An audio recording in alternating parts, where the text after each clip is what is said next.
లేదా అన్నా చెల్లెలలో, అక్కా తమ్ములలో ఒకవేళ బంధము గనక వీక్ అయినా, ఒకరికొకరు మీరు హెల్ప్ చేసుకోకపోయినా గుర్తుపెట్టుకోండి, రేపు పొద్దున చరిత్రహీనులైన ఎదోమీల పరిస్థితే మనకు కూడా దక్కుతుంది. మీ అన్నకి ఏమైనా ఇచ్చామనుకో అని మీరు అన్నారు అనుకోండి, మీ చెల్లెంటి మాటి మాటికి వస్తుంది అని మీరు అన్నారు అనుకోండి, ఏం లేదు, ఇక ఎర్రని సమాధి వేసేస్తాడు దేవుడు మనకు కూడా. సీరియస్గా, అది నాకైనా సరే, అది మీకైనా సరే, ఎవరికైనా సరే. సహోదరులు వచ్చి బతిమాలతో, అయ్యా మాకు ఫ్రీడమ్ రాబోతుంది, త్వరగా మేము వెళ్ళిపోతామంటే ఖడ్గంతో వస్తాం మీ దగ్గరికి అన్నాడు.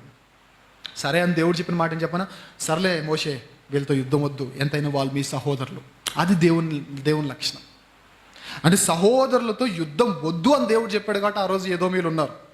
లేదంటే ఆ రోజు 6 లక్షల మంది కాల్బోలం ఒక్కొక్కడు ఒక్కొక్క పీక మీద కాలు పెడితే ఏమైపోతుంది చెప్పండి, ఏదో చచ్చురుకునేది ఆ రోజే. కానీ దేవుడు చెప్పిన మాట, మీ బ్రదర్స్తో మీ సిస్టర్స్తో యుద్ధం అనేది వద్దు. మీ ఫ్యామిలీస్ గురించి నేను మాట్లాడుతాను. చరిత్ర తెలుసుకోవడం వల్ల మనకేం ఉండదు.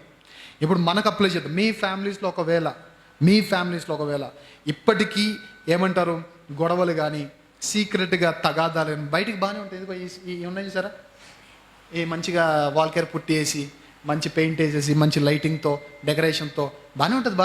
బయటికి లోపలికి వెళ్ళేసరికి ఒకసారి అది ఊడిపోయింది అనుకోండి, అసలు రంగు బయటపడుతుంది. అందుకే దేవుడు కొత్త నిబంధన భాషలో వీళ్ళ గురించి, మనలాంటి వారి గురించి అంటాడు, మీరు సున్నము కొట్టినా. నిజంగా చూడండి, కొందరు ఇళ్ళ కంటే సమాధులు బాగా కట్టుకుంటారు కదా. ఇల్లు అరిటాకులతో తాటాకులతో ఉంటుంది, ఇల్లు రేకులతో ఉంటుంది.